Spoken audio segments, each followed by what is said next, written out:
Bismillahirrahmanirrahim. Assalamu alaikum students. My name is Imran Ahmed and I am your computer science teacher. Students, आज का जो हमारा lecture है वो हमारे बेसिकली बुक का जो यूनिट नंबर 1 है वहाँ से लिया गया है। और स्टूडेंट्स, आज के लेक्चर के अंदर हम ये देखेंगे कि अगर हमने आइडेंटिफिकेशन और करेक्शन ऑफ एरर्स करनी हो तो हम कैसे कर सकते हैं। स्टूडेंट्स, उसके लिए हमारे पास एक टेक्निक मौजूद है, that is called trace table. Basically trace table किस लिए यूज़ होती है इसके बारे में आज मैं आपको डिटेल के साथ बताऊँगा। तो स्टूडेंट्स, आइए फिर आज का लेक्चर फॉर्मली स्टार्ट करते हैं।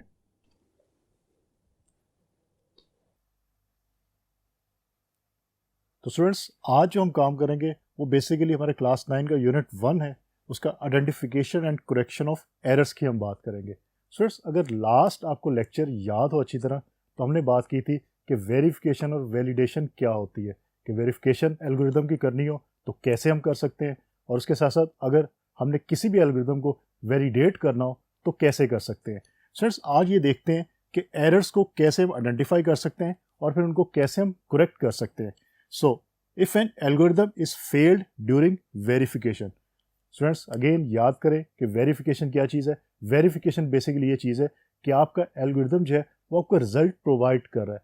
अगर वो रिजल्ट गलत है या सही है, अगर वो सही है तो आप ये कह सकते हैं कि आपका एल्गोरिदम वैलिडेट भी है। आप वैलिडेशन कहते हैं कि अगर आपको रिजल्ट सही प्रोवाइड किया जा रहा है तो फिर उसको वैलिडेशन कहा जाता है। लेकिन सिर्फ अगर आपका एल्गोरिदम जो वो रिजल्ट प्रोवाइड कर रहा है, चाहे वो गलत हो चाहे वो सही हो, तो फिर आप कह सकते हैं कि आपका एल्गोरिदम सिर्फ वेरीफाइड एल्गोरिदम है, वो वैलिडेट एल्गोरिदम नहीं है। तो यहाँ बात हो रही है कि if an algorithm is failed during verification, mean output सही नहीं दे रहा आपको, then it is important to identify the root cause of failure and then to correct it. तो स्टूडेंट्स, इसके अंदर आपने जो रूट कॉज है, जो बेसिक मसला है, उसको आपने आइडेंटिफाई करना होता है और फिर आपने उसको करेक्ट करना होता है। Sometimes the error is logical. Students, ये बात याद रखिएगा आपने, क्योंकि इन फ्यूचर आप लोगों ने कंप्यूटर के अंदर प्रोग्राम्स टाइप करने, किसी प्रोग्रामिंग लैंग्वेज के अंदर आपने प्रोग्राम टाइप करने, प्रोग्राम लिखने। तो स्टूडेंट्स, एरर्स की हमारे पास दो टाइप्स होती हैं, एक लॉजिकल एरर और एक होता है सिंटैक्स एरर।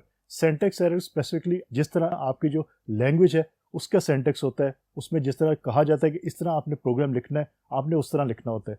सिंटैक्स एरर को आप जब कंपाइल करते हैं अपनी लैंग्वेज को या अपने प्रोग्राम को, तो आपका कंप्यूटर आपको बता देता है। लेकिन स्टूडेंट्स, लॉजिकल एरर को आइडेंटिफाई करना बहुत मुश्किल होता है, क्योंकि लॉजिकल एरर जो है वो बेसिकली हमारी लॉजिक का एरर होता है, वो मशीन उसको आइडेंटिफाई जो है वो नहीं कर सकती। लाइक किसी जगह पे अगर आपने ये करना था कि आपने ग्रेटर देन साइन के बजाय लेस देन साइन इस्तेमाल करना था, लेकिन आपने गलती से वहाँ पे ग्रेटर देन का साइन इस्तेमाल कर लिया, तो स्टूडेंट्स आपका कंप्यूटर उसी के मुताबिक जो आपको आउटपुट शो कर देगा, क्योंकि वो लॉजिकल एरर है। कंप्यूटर के अंदर ग्रेटर देन का साइन भी मौजूद है और लेस देन का साइन भी मौजूद है, तो ये लॉजिकल एरर है। इसको आइडेंटिफाई करना बहुत मुश्किल होता है। जब ये एल्गोरिथम लिखें तो आप लॉजिकल एरर्स को जो बहुत ज़्यादा आइडेंटिफाई करें, बहुत ज़्यादा देखें कि आपके प्रोग्राम के अंदर या आपके एल्गोरिथम के अंदर लॉजिकल एरर्स ना होने पाए। So it means the solution is working but not giving required results. तो याद रखिएगा कि लॉजिकल एरर्स क्या होते हैं। उसके कंट्रास्ट में हमारे पास सिंटैक्स एरर है, जिसकी बात हम नेक्स्ट लेक्चर्स के अंदर जाके डिटेल के साथ ज़रूर करेंगे। तो लॉजिकल एरर को याद रखिएगा। अब देखते हैं कि हमारे पास identification and correction of errors के करने के लिए कौन सी टेक्निक्स मौजूद है। उसके लिए सबसे पहले हम एक एग्जाम्पल लेते हैं और इस एग्जाम्पल में देखते हैं कि कैसे काम हो सकता है। So let's see. तो स्टूडेंट्स, एग्जाम्पल एक देखते हैं। To recruit students for our school volleyball team we need students having height between 144 centimeter and 164 centimeter. तो स्टूडेंट्स, क्वेश्चन ये है, प्रॉब्लम ये है हमारे पास कि आपने स्कूल की एक वॉलीबॉल टीम बनानी है।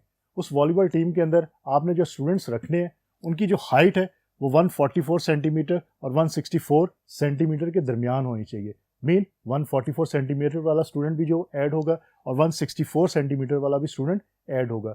लेकिन 164 से ज़्यादा और 144 से कम अगर किसी स्टूडेंट की हाइट है तो उस स्टूडेंट को आप टीम में शामिल नहीं करेंगे। तो ये आपकी प्रॉब्लम है।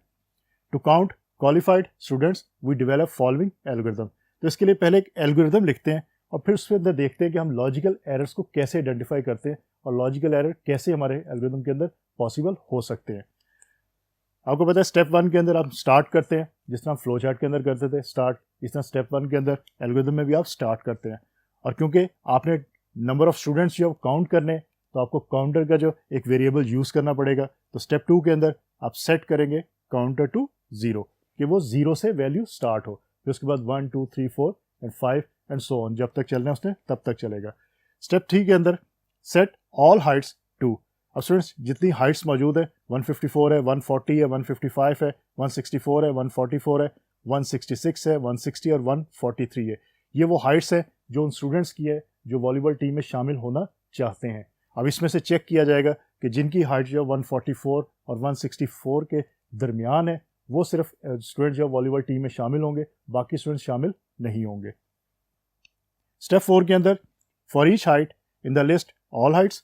स्टेप 5 के अंदर if height is greater than 144 and height is less equal to 164 set count +1।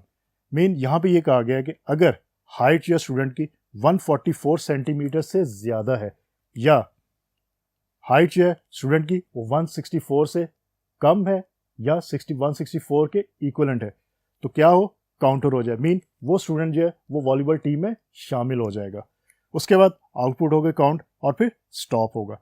अब स्टूडेंट्स इस एल्गोरिथम के अंदर एक लॉजिकल एरर है। अकॉर्डिंग टू द आपके प्रॉब्लम ये कहा गया था कि 144 सेंटीमीटर और 164 सेंटीमीटर के दरमियान जितने भी स्टूडेंट्स हैं, मीन 144 सेंटीमीटर वाला स्टूडेंट जो है वो भी शामिल होगा टीम के अंदर और 164 सेंटीमीटर वाला स्टूडेंट भी टीम के अंदर शामिल होगा। लेकिन अगर आप यहाँ पे स्टेप 5 के अंदर देखें कि लिखा हुआ है हाइट इज ग्रेटर देन 144, इसका ये मतलब है कि जिस स्टूडेंट की हाइट 144 सेंटीमीटर होगी वो वॉलीबॉल टीम में शामिल नहीं हो सकता, क्योंकि इक्वल का साइन नहीं लगा, जिस तरह यहाँ पे मेंशन है कि height is less and equal to 164। This is logical error. आपका जो कंप्यूटर है वो इसको आइडेंटिफाई नहीं करेगा, आपको रिजल्ट वो दे देगा, लेकिन ये आपका लॉजिकल एरर है। ये इसके बाद जब आप रिजल्ट निकालेंगे रिजल्ट आपको करेक्ट नहीं निकलेगा। मीन ऐसा स्टूडेंट जिसको टीम में होना चाहिए था, लेकिन due to this logical error वो आपकी टीम में शामिल नहीं होगा। So the above algorithm works but does not count all students. Error is on step 5। तो ये आपका एरर है, this is called logical error. तो याद रखिएगा लॉजिकल एरर कंप्यूटर्स के लिए आइडेंटिफाई करना बहुत ज़्यादा मुश्किल होता है और इम्पॉसिबल होता है, नॉर्मली वो आइडेंटिफाई नहीं कर सकते। लॉजिकल एरर जो है वो ह्यूमंस, हम लोग प्रोग्राम लिखते हैं, हम लोग एल्गोरिथम लिखते हैं, हम आइडेंटिफाई कर सकते हैं और इसको फिर सॉल्व भी कर सकते हैं। तो स्टूडेंट्स ये बात याद रखिएगा, दिस इज लॉजिकल एरर। इसी तरह आप जो एल्गोरिथम्स कुछ और बना के देखें, उसमें आप खुद से लॉजिकल एरर जो है वो ऐड करें और फिर चेक करें कि लॉजिकल एरर किस तरह ऐड होते हैं और फिर उसको आप किस तरह रिमूव कर सकते हैं। अब स्टूडेंट हम एक टेक्निक देखते हैं कि हम लॉजिकल एरर्स को जो है वो किस तरह रिमूव कर सकते हैं या किस तरह चेक कर सकते हैं। अब इसी एल्गोरिथम को लेके हम चलेंगे आगे और आपको एक मैं टेबल बताऊंगा जिसको हम ट्रेस टेबल का नाम देते हैं। उस ट्रेस टेबल के थ्रू हम ये देखेंगे कि ये जो हम बात कर रहे हैं कि ये हमारा लॉजिकल इसके अंदर एरर है और हम जो रिजल्ट लेना चाह रहे हैं वो रिजल्ट सही है या नहीं सही, हम उस टेबल के थ्रू ईजिली अंडरस्टैंड कर सकते हैं और चेक कर सकते हैं। इनफैक्ट अगर आपने अपने एल्गोरिथम को टेस्ट करना हो तो आप ट्रेस टेबल टेक्निक को यूज़ कर सकते हैं। आपके एग्जाम में कोई भी प्रॉब्लम आपको दी जा सकती है और ये कहा जा सकता है कि उसके अगेंस्ट आप एल्गोरिथम बनाएं और फिर उस एल्गोरिथम को ट्रेस टेबल के थ्रू आप जो है वो टेस्ट करके भी बताएं। तो ये बात याद रखिएगा, ये आपके एग्जाम के पॉइंट ऑफ व्यू से बहुत इंपॉर्टेंट चीज़ है।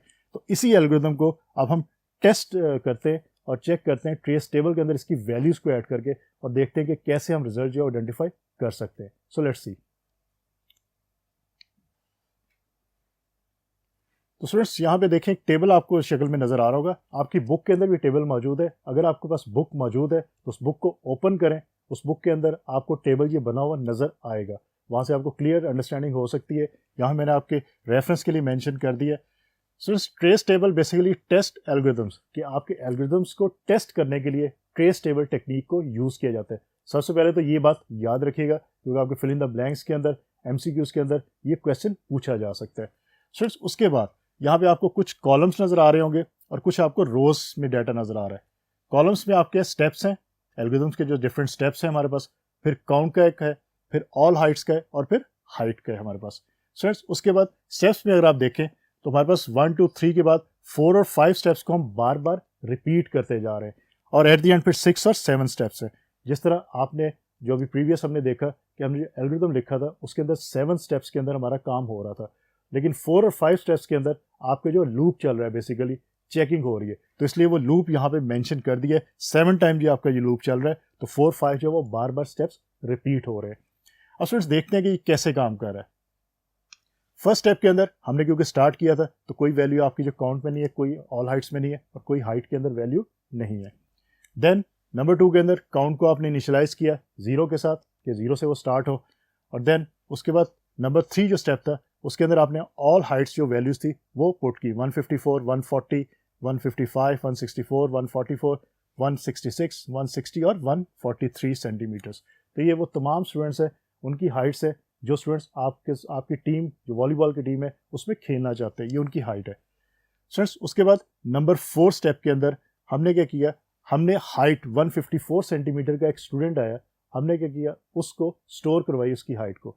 अब स्टूडेंट्स आप ये चेक करेंगे कि 154 जो वैल्यू है वो आपके जो गिवन हाइट्स हैं, ऑल हाइट्स, उसके अंदर वो वैल्यू मौजूद है या नहीं है। 154 आपकी वैल्यू मौजूद है, तो इसका मतलब है कि 5th स्टेप के अंदर काउंटर में एक आप इंक्रीमेंट कर देंगे, क्योंकि एक स्टूडेंट या एक वॉलीबॉल प्लेयर आपने जो अपनी टीम में अब ऐड कर लिया। देन अगेन नंबर 4 स्टेप दोबारा से चलेगा। नंबर 4 स्टेप के अंदर अब 140 सेंटीमीटर का एक स्टूडेंट आया है जो वॉलीबॉल टीम में शामिल होना चाहता है।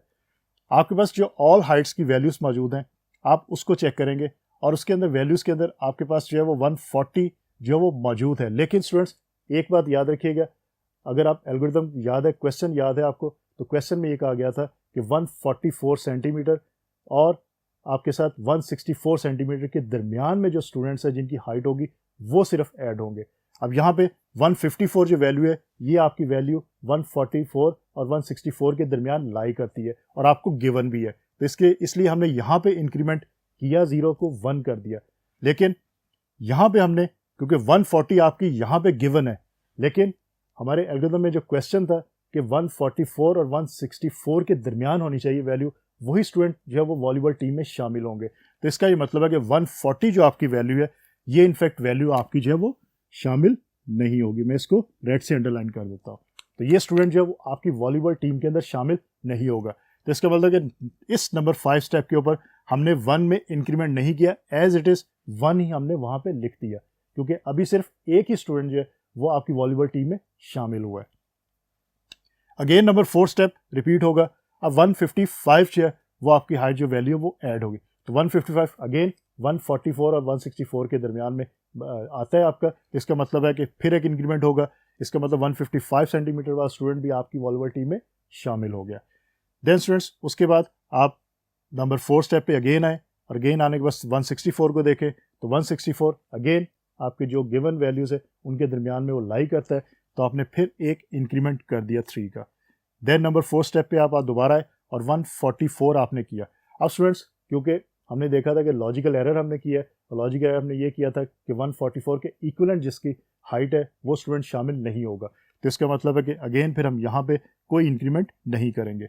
देन अगेन नंबर 4 स्टेप 166 आएगा, और 166 जो आपका बेसिकली है वो आपका जो वो शामिल नहीं होगा। और आपका स्टूडेंट्स यहाँ पे आप अगर गौर करें तो नंबर 5 के अंदर आपने 3 इंक्रीमेंट किया, क्योंकि 144 है, और प्रीवियस जो हमने देखा था क्वेश्चन, उस क्वेश्चन के अंदर ये चीज़ मेंशन थी कि आपने शामिल नहीं करना स्टूडेंट को जो 144 सेंटीमीटर जिसकी हाइट है, क्योंकि अगर वो लॉजिकल एरर आप रिमूव कर देते तो फिर ये प्रॉब्लम नहीं होनी थी, लेकिन क्योंकि लॉजिकल एरर मौजूद है, इसका ये मतलब है कि 144 सेंटीमीटर का जो स्टूडेंट है वो शामिल नहीं होगा। तो स्टूडेंट्स इसी तरह आप जो नेक्स्ट स्टेप्स को चलते रहेंगे, और देन एट द एंड आपकी जब ये तमाम वैल्यूज़ हैं वो चेक हो जाएंगी, और इन तमाम वैल्यूज़ को आप जब काउंट कर लेंगे, चेक कर लेंगे, तो उसके बाद आप जो इस एल्गोरिथम का जो लूप है उसको स्टॉप कर देंगे।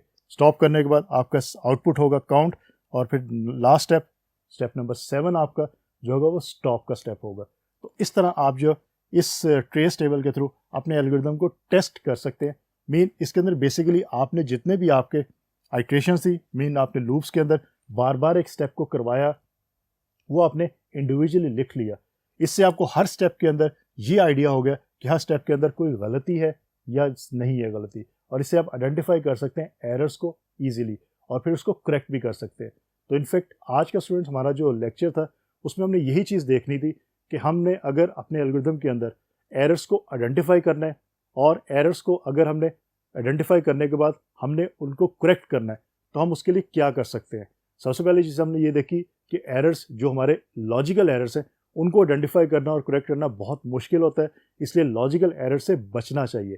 तो स्टूडेंट्स इनफैक्ट आप कोशिश करें कि आपने जो भी एल्गोरिदम लिखे, जो भी फ्लो चार्ट लिखे, उसके अंदर जो आपके लॉजिकल एरर्स हैं उन लॉजिकल एरर्स को आप यूज़ ना करें या लॉजिकल एरर से आप बचने की कोशिश करें। तो students identification and correction of errors के लिए हमारे पास एक टेक्निक मौजूद है, that is trace table. Trace table क्या करता है कि आपने अगर कोई एल्गोरिदम डिज़ाइन किया है, उस एल्गोरिदम को आपने अगर टेस्ट करना है कि एल्गोरिदम सही काम कर रहा है या नहीं कर रहा, और उसके अंदर आपने आइडेंटिफाई करना है एरर्स को और फिर करेक्ट भी आप करना चाहते हैं, तो आप उसका ट्रेस टेबल बना सकते हैं।